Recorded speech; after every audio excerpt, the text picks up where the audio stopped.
2 কোটি 60 লক্ষের রেকর্ড ভাঙল এবছর। খাদি মেলায় এবছর বিক্রি হলো 2 কোটি 60 লক্ষেরও বেশি।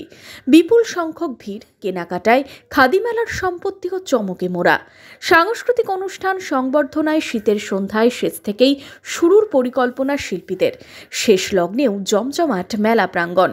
পশ্চিমবঙ্গ খাদি ও গ্রামীণ শিল্প পর্ষদের উদ্যোগে 9তম বর্ষে 16 দিন ধরে ব্যারাক স্কয়ার ময়দান যেন মিলন মেলার রূপ নেয়।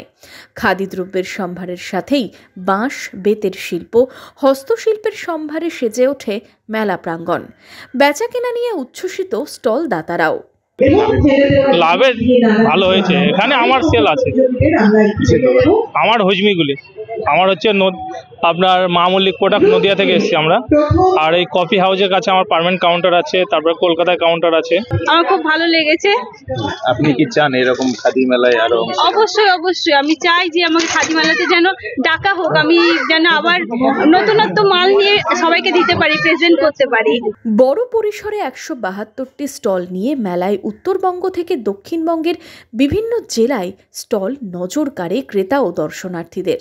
সোমবার সন্ধ্যায় মেলার শেষ পর্বে উপস্থিত ছিলেন মুর্শিদাবাদ জেলা অতিরিক্ত জেলাশাসক উন্নয়ন চিরন্তন প্রামাণিক, সদর মহকুমা শাসক শুভঙ্কর রায়।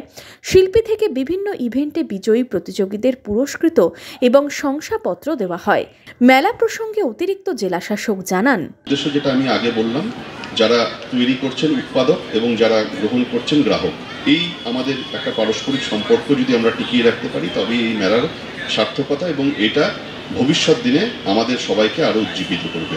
এদিন সন্ধ্যায় বিভিন্ন স্টলে উপচে পড়ে ভিড়। খাওয়া দাওয়া থেকে কেনাকাটা, শেষ কয়েক ঘন্টা কোনোভাবেই হাতছাড়া করলেন না বহরমপুর তথা মুর্শিদাবাদের মানুষ। স্টলে স্টলে ভিড় বাড়ে সন্ধে থেকেই। স্টল ঘুরলাম, ভালো, খুব চয়েসেবল জিনিস রেখেছেন প্রত্যেকেই এবং খুব রুচিসম্মত এবং খুব সুন্দরভাবে সাজানো আছে স্টলগুলো, ভালো লাগছে। ডিলিংস কথাবার্তা অত্যন্ত ভালো লাগলো। মানে দামের থেকে, দাম যে বলবো 50 টাকা কম নেন, তার থেকে ওনার ল্যাঙ্গুয়েজ হলো খুব স্মাইলিং, সেজন্য নিলাম। এবছর খাদি মেলার সফলতা নিয়ে আশাবাদী পশ্চিমবঙ্গ খাদি ও গ্রামীণ শিল্প পর্ষদের মুর্শিদাবাদ জেলা আধিকারিক দেবর্ষী রায়। যে এই মেলায় বিক্রির নিরিখে অন্যান্য বারের তুলনায় অনেকটা বেশি বিক্রি এবং দর্শনার্থী বা ক্রেতা আমরা পেয়েছি, যেটা আশা করা যাচ্ছে পশ্চিমবাংলার যে ক্ষুদ্র কুটির শিল্প জগৎ, খাদি বিক্রেতা বা যারা খাদি সংস্থা বা যারা খাদি শিল্পী বা যারা হস্তশিল্পী, তারা বিভিন্নভাবে এই ধরনের একটা সফল বিক্রির ক্ষেত্র পেয়ে তারা তাদের উৎপাদনে আরও উৎসাহী হবেন।